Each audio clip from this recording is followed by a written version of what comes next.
বন্ধুরা, দেখো তোমাদের সঙ্গে আজকের একটা ভিডিও শেয়ার করছি। হয়তো অনেকে বলতে পারে যে জ্ঞানের কথা বলছে, অনেকে বলতে পারে যে সব কিছু, অনেকে অনেক ধরনের কমেন্ট করে।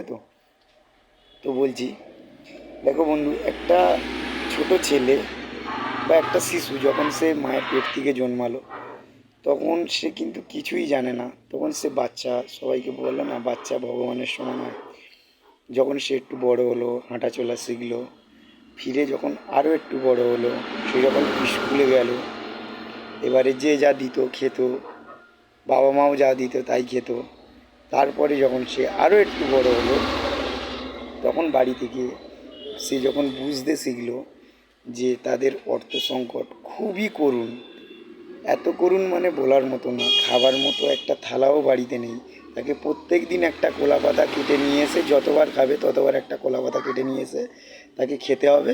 আবার সেই কলা পাতাটাকে ফেলে দিতে হবে। আবার খাবার টাইম হলে তাকে আবার একটা পাতা কেটে নিয়ে আসতে হবে, শুধু রান্না করার জন্য জাস্ট মাটির হাঁড়িটাই রইল। তখন তাকে বাবা বলল যে বাবা, তোমাকে আমি আর পড়াশোনা শেখাতে পারবো না, তোমাকে এবার কাজ করতে হবে। না কেন? বাড়িতে একটা বোন বা একটা দিদি আছে, কারোর দিদি কারোর বোন আছে, তাকে বিয়ে দিতে হবে, তার বিয়ের বয়স হয়ে যাচ্ছে। তখন ছেলেটা কি করলো, একটা কাজ জোগাড় করলো, কাজ করতে লাগলো যাতে বাবার হেল্প হয়। কাজ করে করতে করতে করতে করতে পয়সা কিছু জমিয়ে দিদির বা বোনের বিয়ে দিল। বিয়ে দেওয়ার পরে যেটা দেনা হলো, আবার তাকে কাজ করার সেই কর্মজীবনটাকে চালিয়ে যেতেই থাকলো। সে দেনাটা শোধ হলো। শোধটা হওয়ার পরে না কি করতে হবে, বাবা বলেছে ঘর বানাতে হবে। আমাদের ঘর নেই। ঘর বানাবার পরে কি করতে হবে না, নিজেকে এবার ঘর বসাতে হবে। নিজের বয়সটা ম্যাচুরিটি হয়ে গেছে। ছেলেটা যখন ঘর বসালো, আবার দেনা হলো। দেনা হওয়ার পরে আবার কর্মজীবন সে চালিয়ে যেতে থাকলো। মধ্যবিত্ত ঘরে এই জিনিসটাই হয়। আর এর থেকে আরও খারাপ সিচুয়েশান হয়, সেই জিনিসগুলো আমি বলছি না তোমাদেরকে। আজকের আমার বয়স এখনও পর্যন্ত বেশি হয়নি, খুবই কম। পরে একদিন তোমাদেরকে জানাবো আমার বয়স কত। তো বন্ধুরা, ছেলেটা যখন ঘর করলো, ঘর করার পরে আবার দেনা হয়ে গেল। দেনা হওয়ার পরে সেই দেনাটাকে ছেলেটা কাজ করে করে আবার শোধ করলো। শোধ করার পরে ছেলেটাকে এবার বিয়ে করতে হবে। কেন? মা বাবা মেয়েদেরকে ঠিক করে রেখে দিয়েছে, বিয়ে তো তাকে করতেই হবে। তার ঘর হয়ে গেছে, সে কাজ করছে, দেনা শোধ হয়ে গেছে।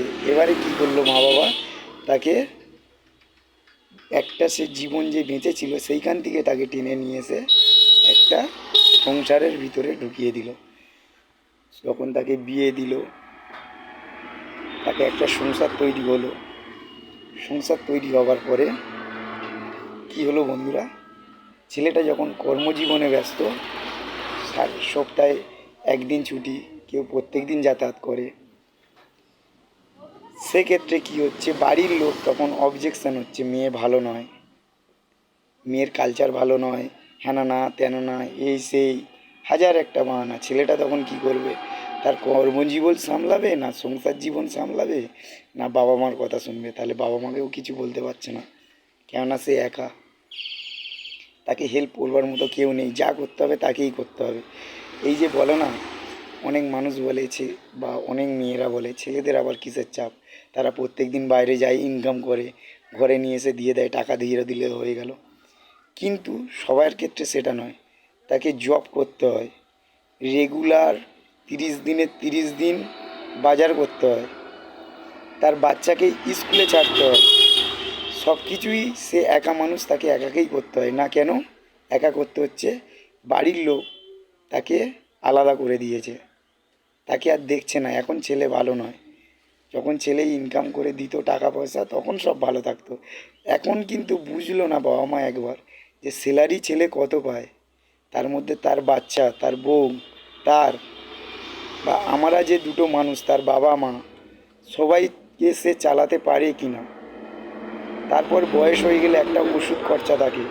যারা প্রাইভেট জব করে কত টাকা পায়, 9,000 টাকা মাইনে, 10,000 টাকা মাইনে, সারা মাস বাদে সেই ছেলেটা যখন গাড়ি ভাড়া করে কাজের ডিউটিতে জয়েন করে আসে যায়, তার কাছে চারানা পয়সা থাকে কি না সেটা কিন্তু বাড়ির লোক একবারও খোঁজ নেয় না যে আমার ছেলেটা 30 দিন ডিউটি যাচ্ছে, সংসার চালাচ্ছে, বাজার করছে, তার কাছে টাকা আছে কি না, সে কত টাকা মাইনে পায় কি না, সে সংসারটা চালাতে পারছে কি না, তার স্কুলের ছেলের মাইনে দিতে পারছে কি না, ছেলেটাকে পড়াতে পারছে কি না, তাকে ঠিকঠাকভাবে ট্যাকেল করতে পারছে কি না, এটা কিন্তু কেউ খোঁজ নেয় না।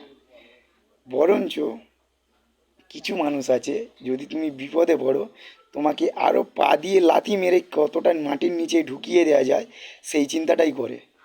কেউ তোমাকে দুমুঠো ভাত দিয়ে তো সাহায্য করবে না, উল্টে তোমার অন্নটা কেড়ে নেবার জন্যে উঠে পড়ে লেগে থাকে। ঠিক আছে, এইগুলো কারা করে জানো তো? তোমার আশেপাশে মানুষ যারা, তুমি যে বেঁচে আছো কষ্ট করে, এত মানে কষ্টর পরে তুমি যে বেঁচে আছো সেটাও তাদের সহ্য হয় না। তারা চায় যে না, যত তুমি নিচই গভীরে তলিয়ে যাবে বলে না, গভীরে যা, আরও গভীরে যা, তাদের তত বেশি আনন্দ হবে, তারা যত বেশি আরও উৎসাহ পাবে যে না, আরও তলিয়ে গেছে, ছেলেটা খুব ভালো হয়েছে। ঠিক আছে, কেউ চায় না যে তুমি আজকাল বর্তমান বাজারে তুমি কিছু উন্নতি করো বা তুমি কিছু ভালো করো। তুমি যদি একটা সামান্য যদি একটা ফোন কেনো 10,000 টাকা দিয়ে, সেটাও পর্যন্ত আশেপাশে মানুষরা বলে এই তো তোদের নাকি ইনকাম হয় না, এই হয় না, সেই হয় না, পাড়ার কাকিমা বৌদিরা জেঠাইমারা, তাহলে 10,000 টাকা দিয়ে ফোন কিনছিস। এখনকারের বলো বন্ধুরা, একটা বাচ্চাকে এই স্কুল ছুটি পড়েছে, তার অনলাইনের ক্লাস হয়, সেই ক্লাসটা করাতে গেলে কিন্তু একটা ফোন লাগে। অনেক মানুষ ফোন ভিডিও করবার জন্য, অনেক মানুষ অনেক কাজের জন্য ব্যবহার করে। আমাদের ফোনটা অ্যাকচুয়ালি আমরা ব্যবহার করি আমার বাচ্চার স্কুলের অনলাইনের ক্লাস হয় সেই কারণের জন্য। একটা ফোন আমি অনেক কষ্ট করে কিনেছিলাম, তিল তিল করে পয়সা জমিয়ে। তারপরে আমি মানে জব করতে করতে আমি এই ব্যবসাটাকে স্টার্ট করি ব্যাংক থেকে লোন নিয়ে। ভগবানের কৃপায় আজকের আমার ব্যবসাটা অনেকটাই দাঁড়িয়ে গেছে। তো তবুও অতটা দাঁড়াতে পারিনি, মানে মাছের তেলে মাছ ভাজতে হচ্ছে, সেই তেল তুলে আবার লোককে দিতে হচ্ছে। মানে যেমন ধরো ব্যাংক থেকে আমার ইএমআই আছে, প্রত্যেক মাস গেলে সেই ইএমআইটা দিতে হচ্ছে। কোনো রকমে জাস্ট আমি আমার বউ বাচ্চাকে খাইয়ে জাস্ট বাঁচিয়ে রেখে দিয়েছি। বর্তমান মার্কেট খুবই খারাপ, মানুষের হাতে একদমই টাকা নেই, কোনো কাজই মানুষ ভালোভাবে করতে পারছে না। বিশেষ করে মধ্যবিত্ত আমরা, সামান্য একটা দোকানদার, মানে সামথিং আমাদের এত টাকা নেই যে আজকের একটা মাল তুলছি, রেট পড়ে গেলে কালকের একটা মাল তুললে স্টক করতে পারবো, 2 পয়সা ইনকাম হবে, সেই পয়সাটা কিন্তু আমাদের নেই। মানে এক গাড়ি সিমেন্ট তুললাম, সেটাকে আবার বিক্রি হবে, আবার টাকাটা রোলিং হবে, তারপরে তুলতে পারবো, এরম সিচুয়েশান।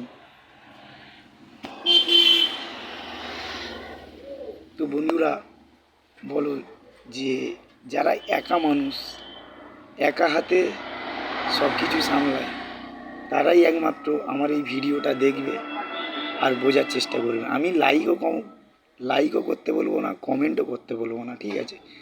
তারাই এই কষ্টটা বুঝবে যে একটা বাচ্চা জীবনে বা একটা ছেলের জীবনে কতটা ঝড় আসতে পারে। আর সেই ঝড় প্রত্যেকটা সিচুয়েশানকে সামলাবার জন্যে কিন্তু একটা ছেলেই পারে সামলাতে। সেই ছেলেটা গাছ হয়ে সবাইকে সাহারা দিতে পারে, তার সেই গাছের তলায় সবাইকে বসবাস করতে দিতে পারে। আর সেই একমাত্র বলে না, অনেক বয়স্করা বলে না, খুঁটি হয়ে দাঁড়ায়, সেই দাবার খুঁটি হয়ে, শক্ত খুঁটি হয়ে একমাত্র সব কষ্ট সব সহ্য ট্যাকেল করে যেতে পারে। আর প্রত্যেকটা সিচুয়েশান হ্যান্ডেলিং যারাই করতে পারে তারাই প্রকৃত জীবনে এগোতে পারবে। আমার জীবনে অনেক ঝড় গেছে, অনেক ঝাপটা এসছে বন্ধু, তোমাদের সব কিছু ধীরে ধীরে শেয়ার করবো। সবে আমি ভিডিও করা আরম্ভ করেছি, ঠিক আছে? আমি ভিডিও অত বেশি জানিও না, ফোনের সম্বন্ধে অত বেশি বুঝিও না, আর যতটুকু টাইম পাই তোমাদের সঙ্গে শেয়ার করবার, আমার জীবনে যা যা ঘটেছে শেয়ার করব। আগে তোমরা দেখতে থাকো, আমি প্রত্যেক দিন একটা করে কাজের ফাঁকে ভিডিও ছাড়ব।